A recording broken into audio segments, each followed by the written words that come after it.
AJ. A-Twist. It's Rap Attack. Yeah, Chief, you know this, man. It's Rap Attack official with your boy AJ Showtime. You got DJ Twisted. We got the Love King in the building, Raheem DeVaughn. What it do? What's going on, bro? Oh, man, I'm here. I'm alive. Good to be seen. Good to be amongst the living. It's good to see y'all. Man, I ain't been in this building in so many years, you know what I mean? Like, been here many times. But yeah, it just brings back great memories, you know? So we got to give you your flowers, man, especially when it comes to your career being an R&B singer.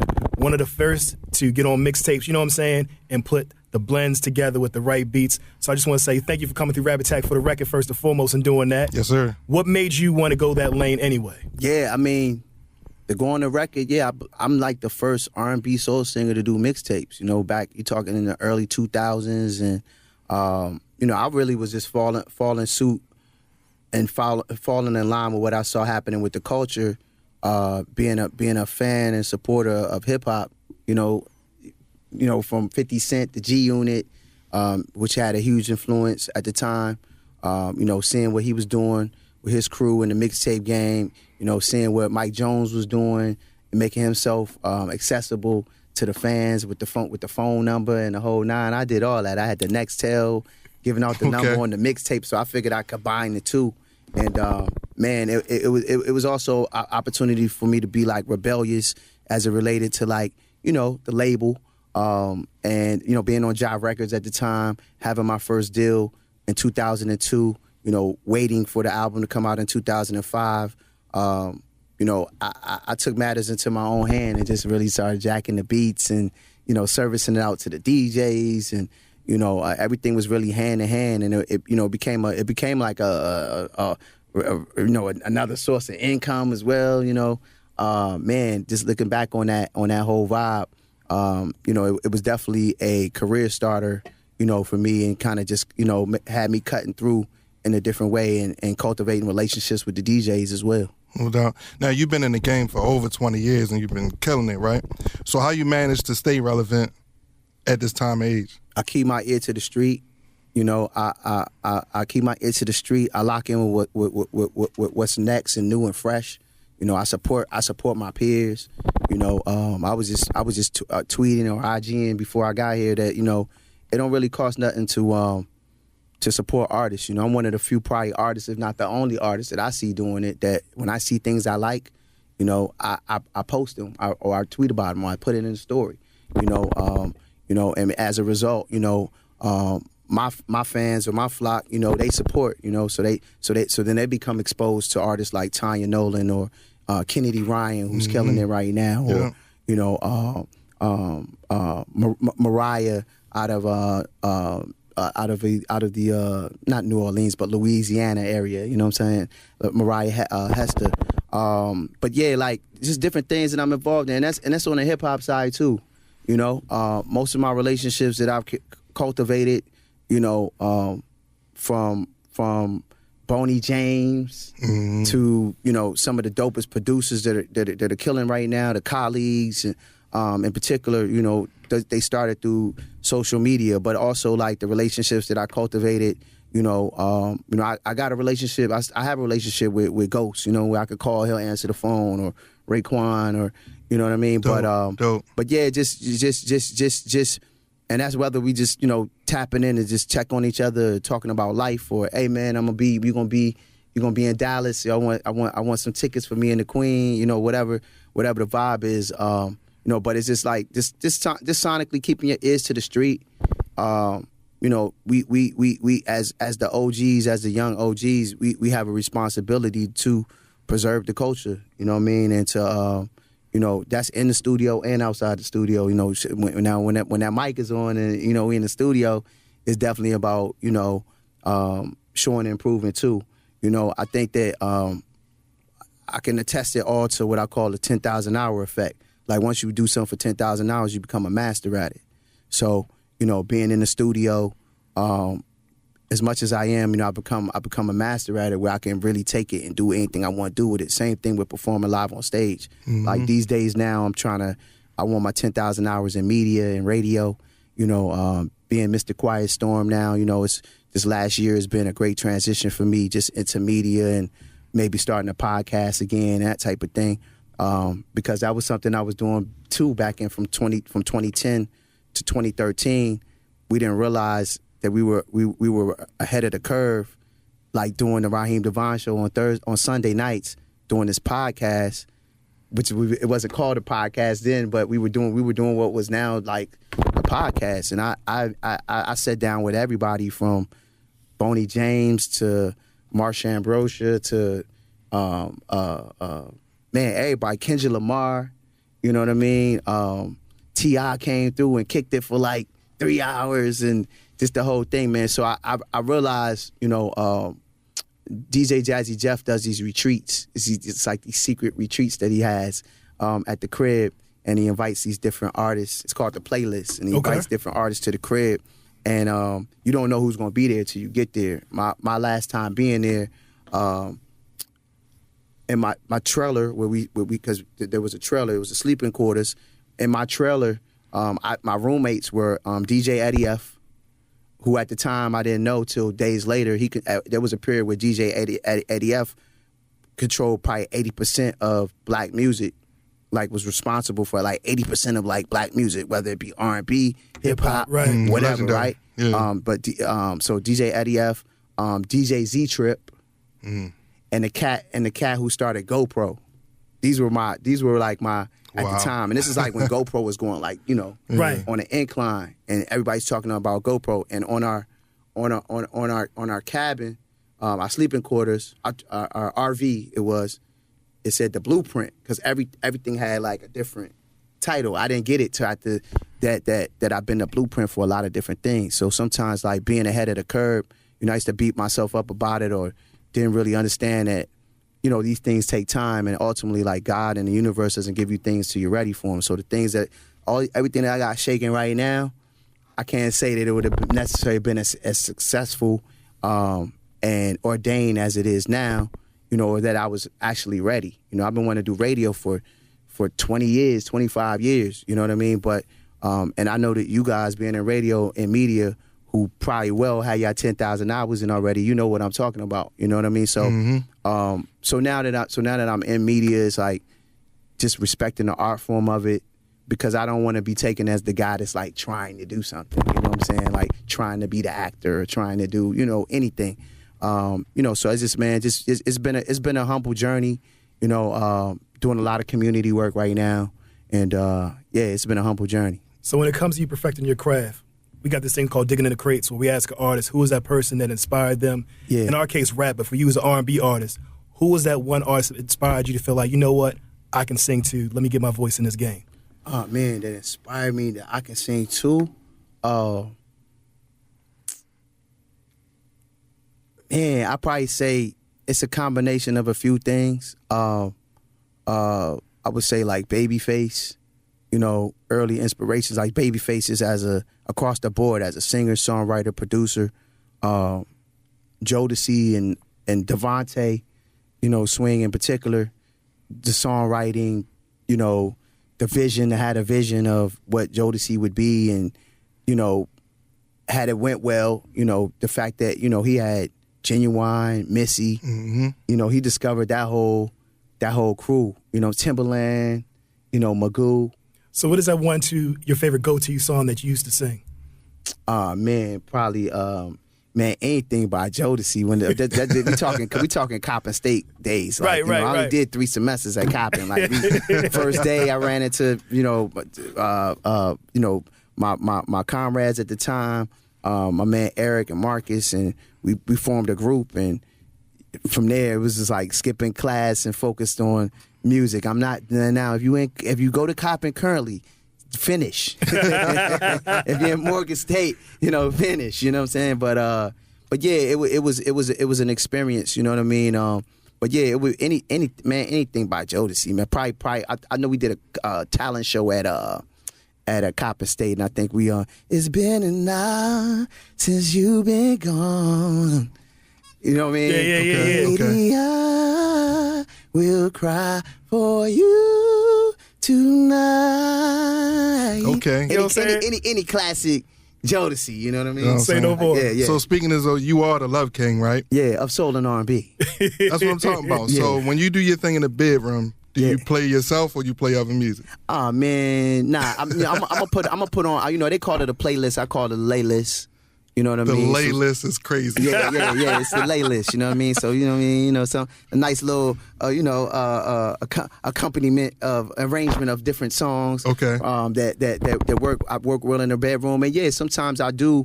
Not to be the narcissist, but definitely I got to test out the unreleased material. I gotta make think of it as customer service. Hey, let me serve you up. You know what I'm saying? Hey, I gotta make sure it's right. You know what I mean? I don't want to sell you a car and I haven't test driven the car. And, that's what I'm talking the about. pros and cons of the car. You know what I mean? That's what I'm talking I want to about, sell you man. a vehicle that don't work properly. Before we let you go, man, you've done a lot of features with a lot of hip hop artists. Yeah, you've done a lot of features with a lot of hip hop artists. Yeah. One in particular, Big K.R.I.T. Yeah. Play His Ballad. I met K.R.I.T through online. I heard I had a really dope sister at the time was kicking it with. She put me on the K.R.I.T. She took me to my first Big K.R.I.T concert, and she put me on the K.R.I.T.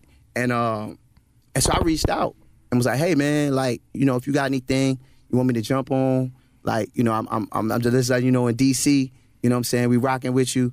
And that's where that's how that whole connection came about. I got some unreleased stuff with K.R.I.T too, that in the can that I'm gonna put out. I just gotta get this Ozzy Brothers sample cleared. So let me ask you this: as an artist for Big K.R.I.T and also as a producer, do you feel he gets the respect that he deserves in this game? Absolutely, yes and no. You know,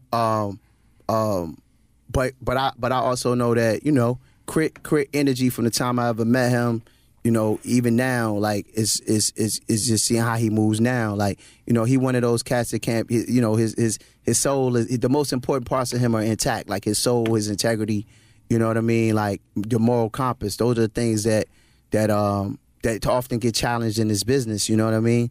And the fact that he's self-sufficient and can do, you know, he can mix, master, write, produce the project.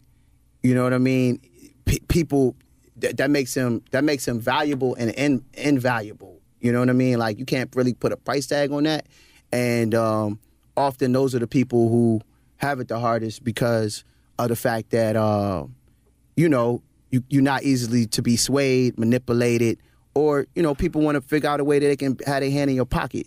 You know what I mean? So he's able to make himself, you know, one-stop shop, you know, and hire family around him, and, you know, and that type of thing. So yeah, man, shout out to K.R.I.T, you know, and shout out to all the independent artists out there that's like doing their thing.